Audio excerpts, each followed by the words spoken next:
Alors, nous allons continuer cette matinée avec l'intervention d'Alice Laney, qui est artiste-chercheuse, qui prépare actuellement un doctorat recherche-création sous la direction de Yves Citon et de Jean-Philippe Lachaud à Grenoble, à l'Université de Grenoble. Elle travaille sur les apparitions de visages sur l'écran et la question de la rencontre entre et de l'être ensemble au sein des environnements médiatiques. Bonjour à tous, merci beaucoup. Merci Vincent et à toute l'équipe organisatrice du colloque pour cet événement qui est vraiment comme un cadeau pour la recherche que j'essaye de faire et les questions qui m'intéressent. Alors, ce que je voudrais présenter aujourd'hui, ce seraient les éléments d'un programme qu'on pourrait appeler une épaisseur du visage numérique. Pour vous l'expliquer, j'aimerais bien qu'on parte qu'on définisse grossièrement comme ça deux grandes approches, deux considérations qu'on pourrait faire sur le visage. Effectivement, c'est compliqué de passer le deuxième jour après autant d'interventions si riches. Je vais essayer de les prendre en compte et de continuer la discussion collective qu'on est en train de mettre au point. Donc deux grandes approches du visage. D'abord, tout un imaginaire sur cette surface, ce miroir de l'âme qui serait comme un lieu de passage vers la présence d'autrui, l'aimant, l'appel qui nous attire vers une subjectivité qui ne pourra jamais être atteinte, qui reste définitivement insaisissable. Et là-dessus, beaucoup de poésie. Je cite Daniel Bougnou, donc ce médiologue, qui dit: là où le visage se lève, l'être affleure sous le paraître et le lieu devient lien. Donc tout un tas de formulations qui, quand on commence à étudier le visage, sont plus de la poésie, ou en tout cas témoignent d'un imaginaire qui serait porté par le visage comme une surface de passage vers la présence d'autrui. Là-dessus également, je rappelle la position de Lévinas dont on a déjà beaucoup parlé, sur cette donation du visage éthique qui serait relationnelle, une matière relationnelle qui ne pourrait pas être objectivée. Et Philippe Boinard nous en a aussi parlé ce matin. Donc ça, mettons, ce serait une première approche d'un infini insaisissable du visage. La deuxième grande approche serait de dire que non, on peut bien sûr expliquer le visage. C'est une surface d'affichage d'un certain nombre de masques sociaux qui peuvent être identifiés. Voilà, des froncements de sourcils, maquillage, piercing, sourire, peut-être donc aussi cette cybernétique d'un visage qui serait porteur d'une série de signes qui pourraient très bien être décodés. Et jusque-là, les physiognomonies qui interprètent les signes même biologiques du visage pour leur faire sens, pour leur donner du sens. Donc, finalement, ces deux approches ne sont pas incompatibles, elles disent simplement que nos relations et nos apparitions sont toujours médiées. Le visage, même au plus nu, et qu'est-ce que serait un visage le plus nu possible, est toujours une médiation, toujours une façon d'apparaître à l'autre. Nous dépendons de notre phénomène visage pour apparaître les uns aux autres. Donc, est-ce qu'il ne s'agirait pas peut-être de penser, finalement, une épaisseur du visage, que je conceptualise là, pardon, j'ai un petit problème. Finalement, notre apparition sur un écran serait pas forcément une image médiatrice d'une présence réelle qui serait autre part. En voyant mon image sur un écran, je ne serais pas seulement dans une surface qui ne témoigne pas de la vérité de mon visage ou de la vérité de ma présence ou de ma subjectivité, elle en serait le relais au même titre que mon visage. Donc, est-ce qu'on pourrait pas essayer de penser que toutes les questions qu'on a soulevées pendant ces premières hier et puis les premières interventions d'aujourd'hui pourraient pas s'insérer conceptuellement dans une épaisseur du visage? On a parlé d'inframince avec Carole Nozella hier, du voile, des excarnations, membranes, les visages archétypaux, le faux self, la persona, les questions de masque, de greffe, et beaucoup avec Vincent Duché aussi d'entre-deux. Ce voyage entre différentes couches du visage, est-ce qu'on ne pourrait pas le conceptualiser de cette façon? Considérer le visage comme un oignon. Et la question que je me pose, c'est comment aujourd'hui les machines informatiques et audiovisuelles introduisent de nouvelles couches, négocient de nouvelles peaux qui nous permettraient d'apparaître et transformeraient dès lors nos relations.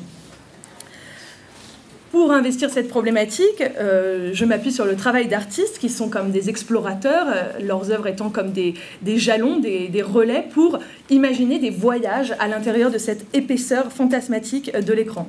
Pour chaque proposition artistique que je vais vous présenter, les questions qui la sous-tendent, que j'essaierai de leur appliquer, c'est quelle intersurface, finalement une face parmi les faces, est désignée, conceptualisée, et qu'est-ce qu'elle apporte, qu'est-ce qu'elle pourrait apporter à nos possibilités d'apparaître ou de disparaître, que ce soit aux yeux des autres, de moi-même ou des machines. Donc le voyage que je vous propose aujourd'hui, il est basé spécifiquement sur cette structure géométrique repérée par les systèmes de reconnaissance faciale, dont on a déjà parlé, et sur les différentes... comment cette structure va pouvoir être habillée d'une série de peaux.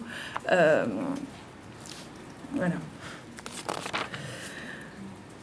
Donc pour aborder la reconnaissance faciale, je m'intéresse à des artistes qui mettent en scène le travail invisible de la machine. Ici, deux jeunes artistes allemands, Tobias Zimmer et David Ebner, qui proposent avec Database Installation une structure de verre placée dans l'espace public, au bout de laquelle sont placées des caméras de surveillance qui captent donc le visage des passants.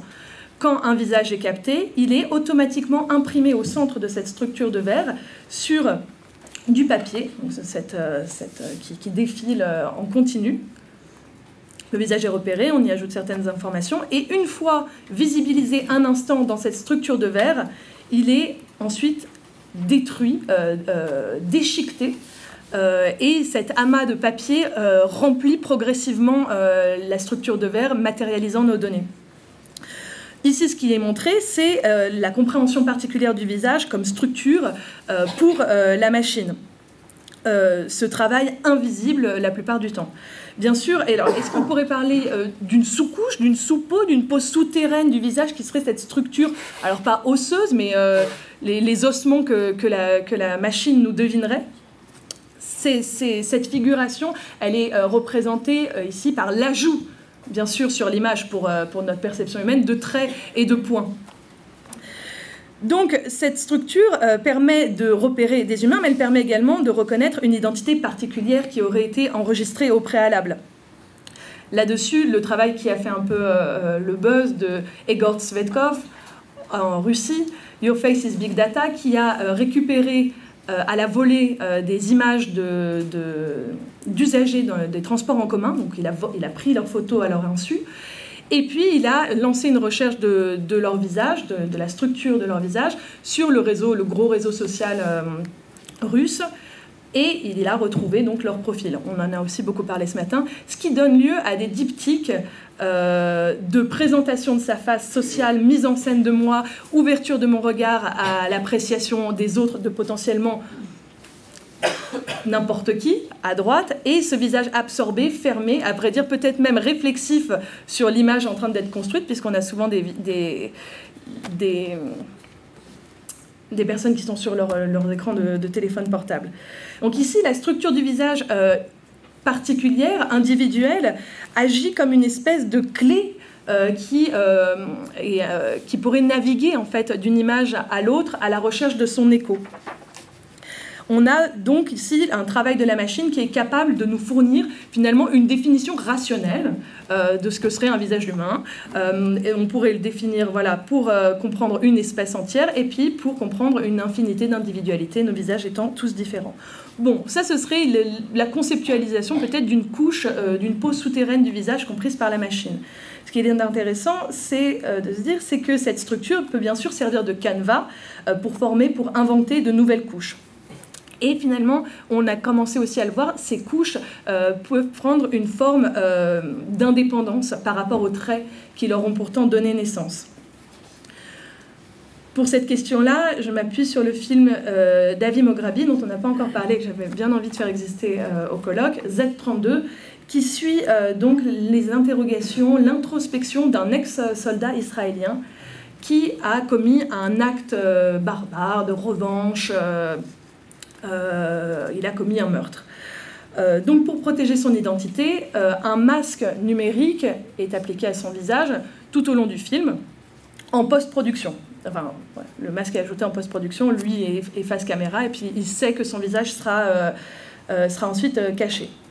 Ce masque évolue tout au long du film pour s'intégrer de plus en plus profondément, tel que l'image nous apparaît, à la peau du soldat. Au départ, on est sur un flou global, qu'on reconnaît bien, qu'on voit souvent à la télévision. Puis, on a la matérialisation d'une couche qui serait plus épaisse. Bon, on est toujours dans une couche numérique, une couche immatérielle, virtuelle. Et puis, finalement, à la troisième étape du film, le masque devient hyper réaliste, si bien qu'on a l'impression qu'on ne pourrait plus reconnaître qu'il s'agit d'un faux visage. Et bien sûr, dans la continuité de ces cartes d'identité, enfin de cette carte d'identité qu'on vient de voir, on a l'impression qu'on pourrait reconnaître cette personne dans la rue, alors que c'est bien sûr pas son visage. Ce masque numérique est révélé à plusieurs moments dans le film, au moment où le soldat touche son visage et donc passe au travers du masque numérique. Et c'est particulièrement troublant au troisième état d'avancement du masque, puisque cette peau numérique dont on avait oublié qu'elle était fausse, bien qu'on nous le dise précisément, mais bon, on s'y habitue, est révélée et donc peut-être provoque ce sentiment d'inquiétante étrangeté, enfin cette uncanny valley qui est révélée à un moment. On remarque aussi que à chacune des étapes du masque, les yeux et la bouche sont originaux, sont laissés visibles. Ophir Lévy parle de trous d'expressivité. Et quand le personnage fume, eh bien, la fumée s'écoule à travers ces trous d'expressivité, comme un dragon à travers les yeux et la bouche. Ici, cette couche, cette surpeau, cette peau numérique permet d'incarner le questionnement éthique du réalisateur. Et je le cite dans un interview, « J'abrite un assassin dans mon film ». Mais surtout de montrer la dépersonnalisation du soldat dans l'image. Tout le film est le suivi d'une introspection. On pourrait dire que finalement le personnage navigue dans les strates de l'image, essaie de récupérer un visage, essaie de se comprendre, essaie de comprendre son geste, essaie de revenir sur ce qu'il a fait et essaie donc de se comprendre. Mais est-ce que le chemin peut être parcouru? Est-ce qu'on peut se saisir soi-même en saisissant son visage? Ici, la réponse est très claire. Le visage est littéralement insaisissable. Je n'arrive pas à comprendre ou à faire sens, même en formulant clairement l'histoire du meurtre. Je n'arrive pas à saisir mon visage. Donc on est dans une condamnation. Ce personnage-là n'a pas de visage. Il est presque finalement condamné à rester une image. Alors bien sûr, on est ici dans une fiction, dans une fable avec un masque métaphorique, mais on se pense de plus en plus, on l'a déjà dit, directement comme des images. Ces miroirs nous permettent de trouver des apparences qui contribuent à l'image qu'on voudrait offrir aux autres. Et je le rappelle, partant du principe que nous sommes toujours des apparences, nous nous incarnons toujours dans des formes de médiation, même au plus près du corps, même au plus nu du corps. Donc je passe rapidement sur cette question de la transformation du visage qui se pense directement comme une image, avec Hans Belting dont on a déjà parlé, qui met à jour vraiment cette confusion actuelle entre l'image et le corps. On intervient sur le corps pour ressembler à des images, c'est comme ça qu'il termine son dernier livre traduit en français, Face, avec l'émission de MTV, I Want a Famous Face. Donc je vais agir sur mon corps, faire de la chirurgie esthétique pour ressembler à une star, pour ressembler à une image. Et à vrai dire, on pourrait agir de façon bien plus économique en pensant une chirurgie directement de l'image pour modifier notre face, modifier nos apparences pour correspondre à ce qui nous semble le plus beau ou à ce qu'on nous impose de beauté aujourd'hui. Rapidement, cette citation de Le Breton. L'anatomie n'est plus un destin, mais un accessoire de la présence. Normalement, notre corps va être la surface à habiller à partir de possibilités d'apparition et de modification directement dans l'image.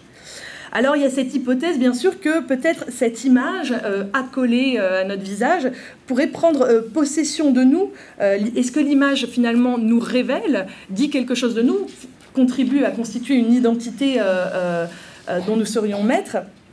Waouh! Ou est-ce qu'elle prendrait possession de nous? Est-ce qu'elle nous cacherait? Là-dessus, le collectif Homode propose des projections de visages sur des visages. Donc le visage devenu écran pour faire exister ce visage-image et aveugle de l'image qu'il porte pourtant. Là aussi, on est dans la fable. On a déjà beaucoup parlé de Catherine Icahn, à vrai dire, là, beaucoup d'exemples que je vais exposer ont déjà été traités. Pour parler de Catherine Icahn, du coup, dont Vincent Duché et Vincent Ceciliato ont déjà parlé, je me concentre sur Face, une autre installation, toujours avec cette question des nuages de points qui constitue une analyse volumétrique d'un visage capté et ensuite transféré dans un espace en 3 dimensions, sauf que cette fois, d'en face, il s'agit du visage même du spectateur, donc d'un miroir déformé. Donc, si des gens n'étaient pas là avant, voilà, hein, c'est une captation, un scan 3D volumétrique du visage qui est extrait et qui ensuite peut être, chaque petit point peut être codé différemment dans le travail de Catherine Icahn. Il peut avoir une colorimétrie différente, un éclairage différent. On n'est pas, comme le dit Alexia Gugemos, dans des pixels qui seraient issus de la même image qu'on aurait déchirée, si chaque particule peut être indépendante. Donc voilà, on est bien loin, bien sûr, de cette empreinte du réel, de ce « ça a été ». Catherine Icahn, je la cite à nouveau, « Le visage est aujourd'hui un artefact manipulable à l'infini ».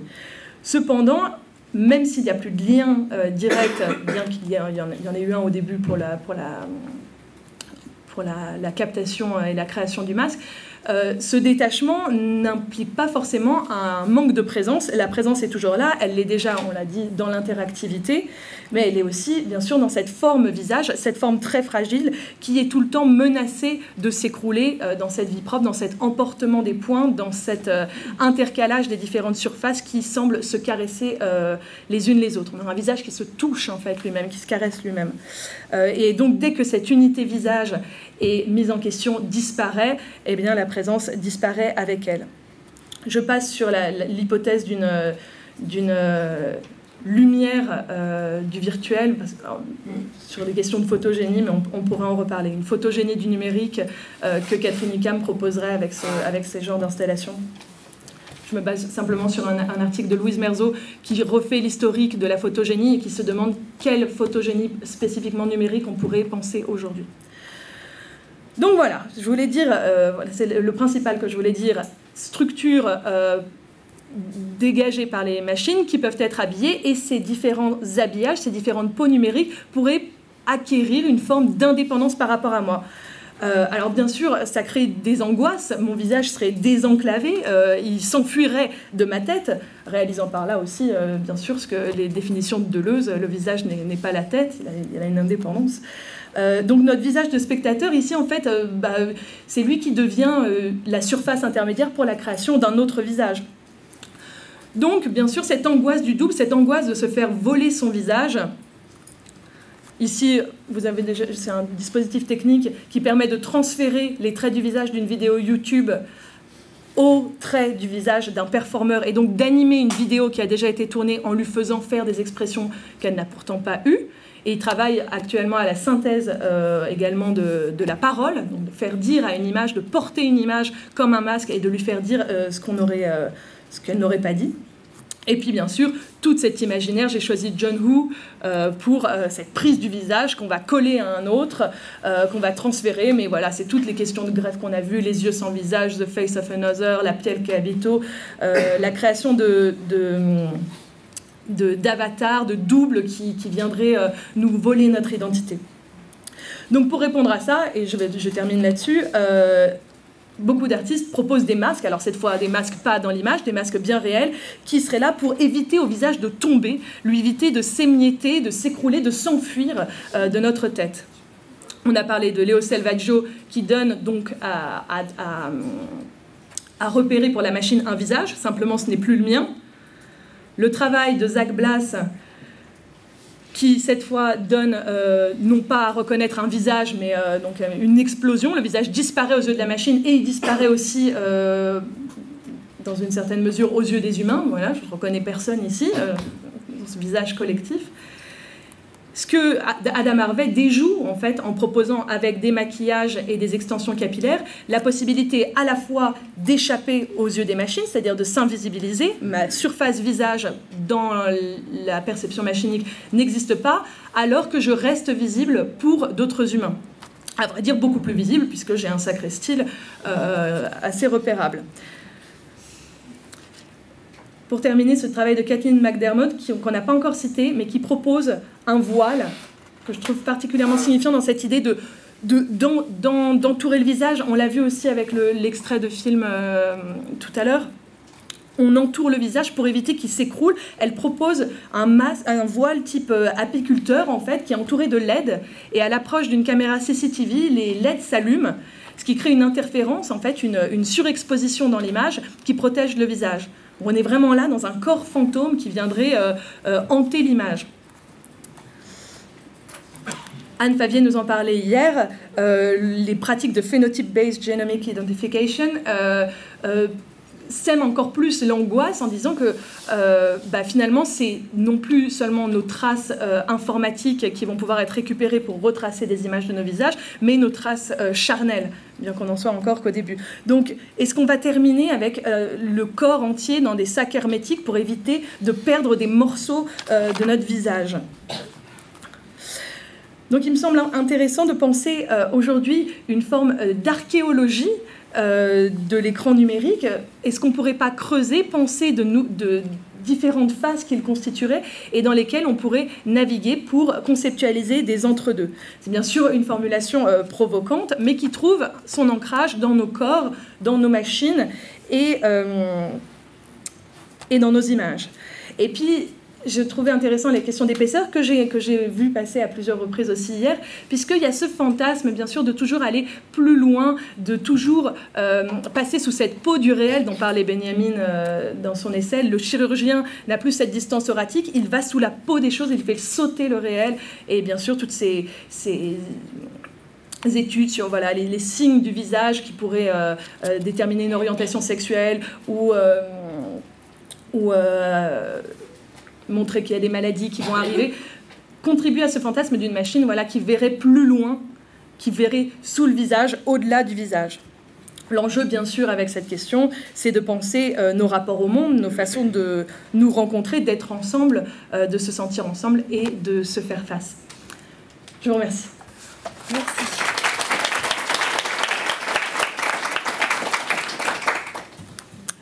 Merci de présenter cette communication avec autant de patience. C'est très, très agréable à écouter.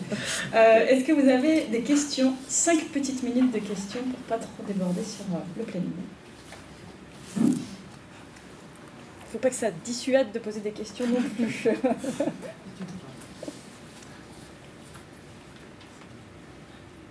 Non, ça vous semble absurde, les trucs de l'épaisseur? Moi, c'est très frais, c'est une proposition.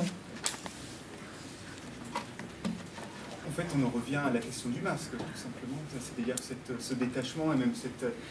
Je ne suis pas sûr, par exemple, sur Catherine Icahn, que l'index, finalement, cette prise de réel ne soit pas toujours là.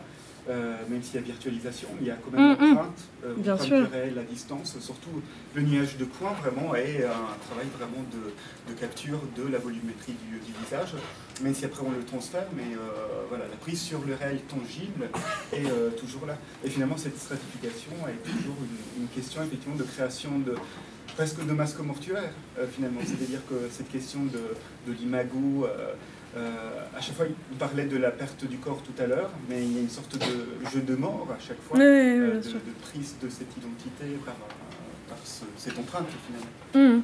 Mais en fait, l'angoisse, la question n'est pas de savoir si l'image va avoir une indépendance. On ne parle pas de machines diaboliques qui vont prendre une vie virtuelle. C'est plutôt l'angoisse en fait de la manipulation de ces images-là, de ces échos qui pourraient être faites, qui provoquent une angoisse. C'est le vol d'une identité.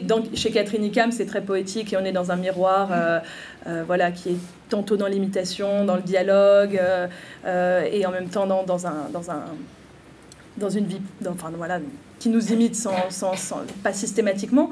mais dans d'autres dispositifs qui prennent partie de cette extraction ou de cette possibilité de créer des masques à partir des traits du visage, il y a l'angoisse d'une utilisation voilà, qui irait contre nous, quoi, on ne serait plus dans une augmentation de nos façons d'apparaître ou de la constitution de nos identités, mais dans un vol du visage. Quels seraient les vols du visage actuellement ? Oui, en fait, pour revenir sur cette pièce, la Face, c'est ce que tu dis, c'est un vol, c'est une dépossession, en fait, parce qu'en fait, tu as la télépré.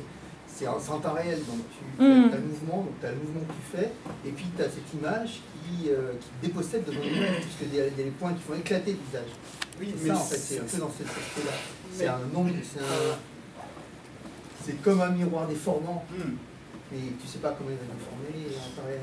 Mais c'est le statut aussi de l'empreinte, finalement. Parce que lorsqu'on se dépossède presque du masque, c'est-à-dire avoir une certaine autonomie. Oui, mais là, tu ne gères pas la dépossession, enfin, de l'image. Elle t'échappe. Mais il y a un travail aussi, peut-être que c'est le travail de J.M. Waring. Je connais pas. Il fait des suites d'entretiens avec des gens qui ont été violentés, et donc pour pas qu'ils se reconnaissent, ils déforment avec des scotch, avec des choses. Tu as un visage totalement déformé. Avec des masques. Avec des masques aussi, avec plein de choses différentes. Et avec des perruques et tout ça, et donc tu as des personnages totalement improbables, quoi. Mais moi, je me demandais... Il y a une question juste avant. J'ai retrouvé un passage que je voudrais lire. C'est ma question, en fait, comment parler en fait ce genre de choses, parce que là c'est comme l'épaisseur, voilà. Avant c'était la draperie, c'est ça dans le passage, et j'ai beaucoup aimé en fait ton introduction quand tu disais bah oui ça me donne mieux, enfin toute une politique, etc. L'angoisse qui ne peut naître, enfin que si on admet enfin un lien comment dire, fort, enfin pour faire vite, entre ce que les visages donnent à voir et ce que nous sommes à l'intérieur. Voilà le passage. Ça date de 1888 quand même. À la saine culture de l'esprit, en favorisant le développement des bons germes et en paralysant celui des mauvais, donne au visage humain son véritable caractère et sa physionomie propre. L'âme se montre à travers le corps comme les formes se dessinent sous une draperie légère. L'épaisseur. C'est ainsi qu'une belle âme donne l'attrait même à la laideur, enfin même à la laideur, et qu'une âme vide altère la beauté au point de la rendre antipathique. Mais les modifications sont peu profondes et peu durables et varient avec l'état de la santé morale. Il n'y a pas de danger de trop virer dans la poésie, parce que ça c'est de la poésie, enfin mais... Non, j'étais un peu dur avec poésie. Ah non, mais... C'est toute la question. À quel moment on bascule? Parce que c'est la poésie, et puis à un moment donné... Non, bien sûr. C'est-à-dire, quand on essaie de comprendre le visage et qu'on s'attaque à tout ce qui peut s'offrir à nous en termes de littérature sur le visage, l'explication nous donne la tentation de description sensible et très forte. Alors, Anne, c'était par rapport à ton expression, comment éviter de perdre des morceaux de notre visage, comment échapper à l'identification en s'enveloppant dans un sac. Je pensais à une pièce de Julien Prévieux qui s'appelle Portrait Vitesse, où le portrait n'est plus un visage, mais une représentation du corps, mais la cartographie, non pas de sa trajectoire, mais de la vitesse de ses déplacements. Et donc c'est la manière dont il se meut correspond à une telle singularité que cela peut être transformé ensuite par schématisation en un objet en volume qui deviendrait soi-disant aussi précise qu'une empreinte digitale. C'est-à-dire la manière dont on se déplace, l'intensité de nos mouvements sont déjà par de fabrique et permettrait une identification donc au-delà même de la visibilité des traits, ce qui fait signe du corps et du visage. Il faudrait comportement. Et puis ne pas bouger. En fait, j'avais récupéré bon, ma communication faisait 45 pages, donc voilà. ces questions sur la contenance du visage dès le XVIe, XVIIe siècle, ne rien laisser échapper, comment le visage sans aucune expressivité et les gestes mesurés du corps peuvent dire bien plus que 1000 mots. J'avais continué, bon, je ne vais pas retrouver la citation, mais... L'application, il l'a fait avec une application sur son smartphone. Ah ouais. Pour capter la singularité, c'est la vitesse. Non, il faut un cube, en fait. Un cercueil, si on reprend les masques mortuaires. Une dernière question, Rosario? C'est pas vraiment une question, c'est on va dire une analogie. Tout à l'heure, tu parlais d'oignon. Oui. J'ai la face comme un oignon. Une autre image qui revient comme ça, c'est le tombeau égyptien. Ah oui. C'est un autre oignon, un super oignon, avec différents statuts suivant la qualité potentielle de la chair. Excellent, ouais. Merci.